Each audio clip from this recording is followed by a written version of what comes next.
Issue highlight అవుతుంది. ఏమంటే ప్రతి ఫ్యామిలీలో ఉండే సమస్యలేనంటే అవి ఇప్పుడు ఫ్యామిలీ సమస్యలు ఉంటాయి. అవి ప్రతి దగ్గరే రాకండి పోవు. ఒక సంవత్సరం ఒక ఫ్యామిలీలో వచ్చిందంటే ఏదో సమస్య వస్తుంటాయి. దానికోసం మనం చెప్పుకోవడానికి ఏమి లేదు, వస్తూనే ఉంటాయి. అవి ఫ్యామిలీలు వస్తాయి, రాజకీయాలు వస్తాయి, సినిమాలు వస్తాయి, అన్ని రకరకాలు వస్తూనే ఉంటాయి. ఇవన్నీ మనం చూస్తూనే ఉన్నాం. చూసినా చేసినా ఎంతవరకు అందరూ బాగా ఉండాలి, అందులో మనం ఉండాలి, మంచిగా ముందుకు పోవాలి. మీడియా ఎవరైనా సరే ఎవరికొవరు చేసేది లేదు, జరిగిపోతూనే ఉంటుంది. విమర్శించుకుంటే పోతే కూర్చుంటే కొన్ని గంటలు చాలు. ఇప్పుడు మీరు నాకు 5 నిమిషాలు ఇచ్చారు, గంట సేపు మాట్లాడుతుంటే మిగతాది మీరు చేయలేరు కదా. ఈ 5 నిమిషాలు మీకు ఏం కావాలి చెప్పండి, నేను చెప్తా. ఏదైతే ఉందో నిన్న ఈ మీడియా పైన కూడా దాడి జరగడం జరిగింది. మరి అది మరి మరీ కొట్టారు కదా. మరి అదే కదా చెప్పేది. ఇప్పుడు అలా దారుణాలు జరగకూడదండి. మీడియా వాళ్ళు మంచి మిత్రులేనండి. మా దగ్గర మంచి న్యూస్ ఛానల్ టీవీలో చూసి అందరూ చూస్తారు. లేకపోతే ఇప్పుడు నాలుగు ఎక్కడో మీకు చెప్తే ఆ న్యూస్ అక్కడ నేను తెలియదు కదా, ఏం చెప్తాను తెలియదు కదా. మీరు ఎంత కష్టపడుతున్నారు, ఎందుకు మీకు ఎంత అవసరమా కష్టపడి చేయడు. దేశం నాయకులు కూడా వాళ్ళకి కూడా ఏదో దేశం ఉత్తరించాలనే చేసి వాళ్ళకి జరగదు. కూర్చుంటే ప్రతి మనిషి జరుగుతుంది. వ్యక్తి కొంచెం సహనం కోల్పోయారు అంటున్నారు. ఎంతవరకు ఎవరండి? సినీ రంగం నుంచి వచ్చిన వ్యక్తి కదా, కొంచెం సహనం కోల్పోయారు. అంటే మనిషి ఎప్పుడు ఒకలా ప్రశాంతంగా ఉండలేడండి. కొన్ని సమస్యల వల్ల, కొన్ని దీని వల్ల డిప్రెషన్ లోనే రకరకాలు ఉండదు. ఎప్పుడు ఒకలాగా ఉంటారా, ఈరోజు నవ్వుతూ ఉంటాం, రేపు బాధకెళ్ళి ఏడుస్తూ ఉంటాం. కష్టాలు వస్తాయి, సుఖాలు వస్తాయి. మానవుడు అన్నికే తట్టుకోగలడండి.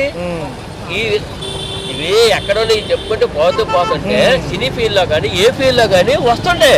దానికి ఎవడో అటు చూడండి, మనం మాట్లాడుతూ ముందుకు వచ్చేస్తాడు. అక్కడ ఇప్పుడు కాసేపు బాగా ఏమైపోయింది వెనక్కి పెడితే ఇప్పుడు వెళ్ళిపోయేలా ఆయనకి అక్కడ ఏం చేసేది లేదు. ఒకటి చేస్తుంటే బుర్ర చల్లడం, అర్థం పెట్టడం సమాజానికి అలవాటు. ఎవరికి ఎతగనివ్వరు, ఎవరి మంచి చేయనివ్వరు. కుటుంబంలో ఉంటాయండి. మనకి 10% ఉంటే పెంచి 90% మనకి బయటికి రానివ్వరండి. ప్రతి కుటుంబంలో వాళ్ళకే తక్కువ. ఒకప్పుడు వాళ్ళు కష్టపడి పైకి వచ్చారు. ఇప్పుడు వచ్చే ఏ అభిప్రాయ భేదాలు ఎప్పుడు ఒకలాగా ఉంటాయి కదా. తండ్రితో పాటు కొడుకులు ఉండాలి, కూతురు లేదు కదా. మన రోజు బాగానే ఉన్నారు. ఆ ఫ్యామిలీ ఈ రోజు బయటపడి వచ్చిందని ఏమో వాళ్ళ సమస్యలు ఏమున్నాయో అన్ని బయటకు చెప్పుకోలేరు కదా. ఇప్పుడు స్వామిరావు గారు ఉన్నారు, ఆయన నాతో పాటు నా ఫ్యామిలీ బయటికి రాకూడదు అనుకున్నారు. ఆయన ఒక్కడు ఏం చేశాడు, ద్రాక్ష తోటలు అన్ని కొన్ని సరి చేసి ఫ్యామిలీ ఇబ్బంది పడుకొని కష్టపడ్డాడు. ఆయన చనిపోయాక ఫ్యామిలీ బయటకు వచ్చిందా? ఈ రోజు మంచి మనోజ్ మోహన్ బాబు గారు మాట్లాడదాం అంటే వాళ్ళు మోహన్ బాబు గారు తక్కువ పెద్ద కాలేజీలు అన్ని చేసి ఎంతో మంది పేద విద్యాలకు ఎన్నో చేసి మోహన్ బాబు తక్కువ చేయలేదు. ఆయన కష్టపడలేదు. పిల్లల కష్టం మంచి మంచి లక్ష్మి కష్టపడలేదా, మోహన్ బాబు మంచి మనోజ్ కష్టపడలేదా, మంచి విష్ణు కష్టపడుతున్నాడు. ఫ్యామిలీ మొత్తం ఏవో వస్తాయి, కుటుంబంలో రాకుండా ఉంటాయా అది తెలుసు. ప్రజలు ఏంటంటే అది ఏం జరిగింది, దాని ఉపయోగం ఉంది ప్రజలు చెప్పండి. ఏది ఉపయోగం ప్రజలకి ఏం కావాలి?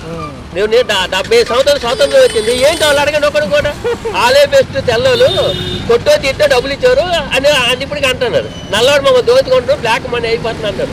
బ్లాక్ లేకుండా వైట్ లేకుండా అంత నీతి జాతి కాబట్టి ఉన్నాడా? గుండె మీద చేసి చెప్పండి ఒకడు. ఎలా అనిపిస్తుంది సార్ చూసుకుంటే? మరి మోహన్ బాబు గారి సంఘటన ఎలా అనిపించింది? మోహన్ బాబు గారు అంటే అసలు మంచిదేని మనిషి. అసలు మనిషి మాట్లాడతాకేంటి, చేతకేంటి, గుండెకాయ చూడే అసలు ఆయన మాట. మరి కొడుకులు ఆ రకంగా అంటే తప్పు.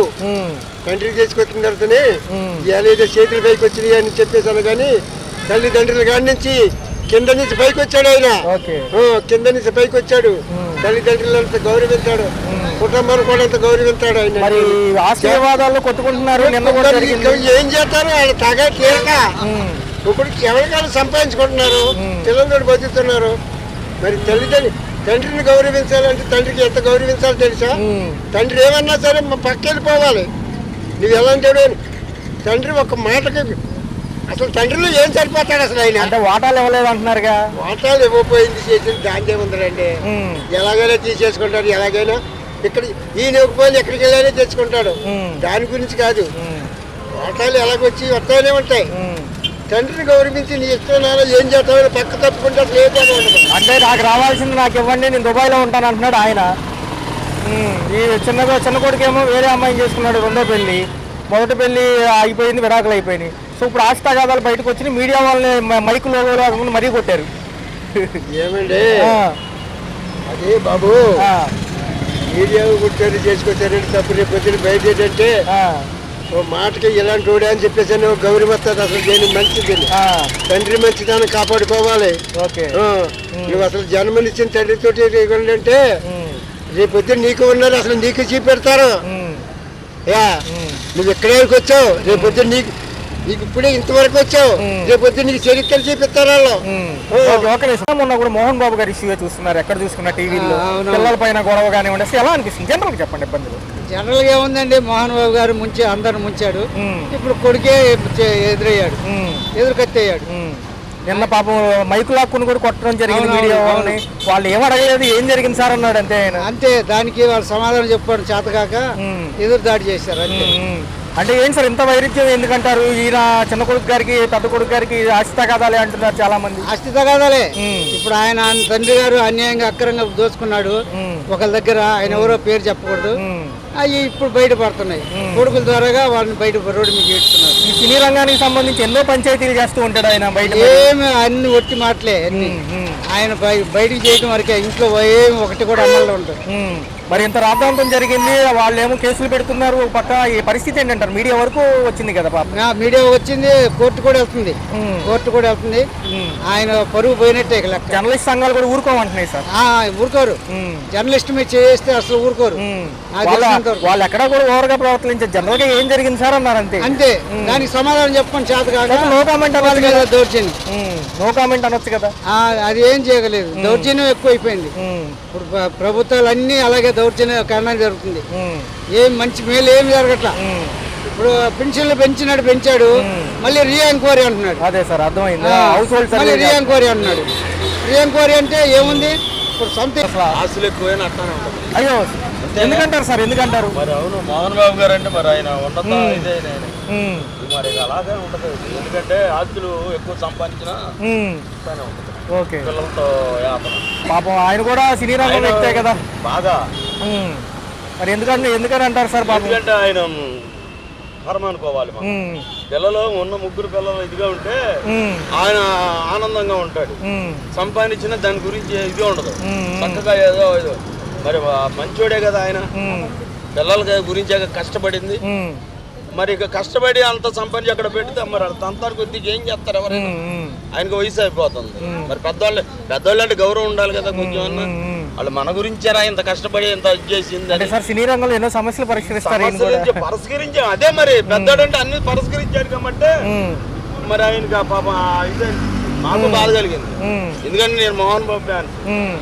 మరి ఆయన బాధపడుతుంటే మరి ఆయన అట్లా అన్నట్టు మాకు బాధ, మనసు బాధపడతాం. వాయిస్ కూడా పెట్టారు ఆయన, ఇట్లా జరిగిందని మనసు బాధపడుతుంది అంతే. ఇంకా దానికి మనం చేయగలిగేది. ఓకే సార్, నిన్న మోహన్ బాబు గారి అంశం ఎలా ఉంది?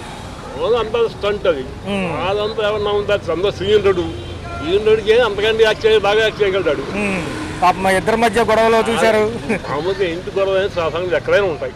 ఎక్కడైనా తల్లిదండ్రులు తండ్రి కొడుకు మధ్య ఎప్పుడు గొడవ, మాకు మా అన్నదమ్ముల మధ్య గొడవలు మాకు బాగా ఉన్నాయి. ఇంకా సమస్య పోయినాయి కానీ నడవద్దు మోహన్ బాబు అంతే. సినీ రంగం నుంచి వచ్చిన వ్యక్తి కొద్దిగా నిన్న పాపం మీడియా వేళ కూడా మైక్ లాక్కుని మరీ కొట్టారు. ఏం చేశానండి, మాది 42 నెలలు ఉంటుంది, ఆ వేరు తగ్గిపోయిన తర్వాత అంతా ఉంటాయి. సఖ్యత కుదిరిద్ది అంటారా? ఓకే, ఆయన మహానుడు. ఆయన ఏంటంటే కోపంలో ఎప్పుడో నుంచి ఉన్నాడు, ఆయనతో మాత్రం తెలియదా అలా చేసుకుంటుంది. ఇది కాదు ఏంటంటే ఆవేశం ఉన్నారు కాబట్టి పిల్లలు ఆవేశం తగ్గిన తర్వాత బయటపడుతుంది, అసలు ఎంతో బయటపడుతుంది. సో మరి ఈ చర్య ఎలా ఉంది సార్? నిన్న దాడి చేశారు కదా మీడియా వాళ్ళ పైన కూడా, నిన్న మీడియా వాళ్ళ పైన కూడా దాడి చేశారు మోహన్ బాబు గారు. మరి కాలక్రమేణా సెటిల్ అవుతుంది అంటారా? అంతే.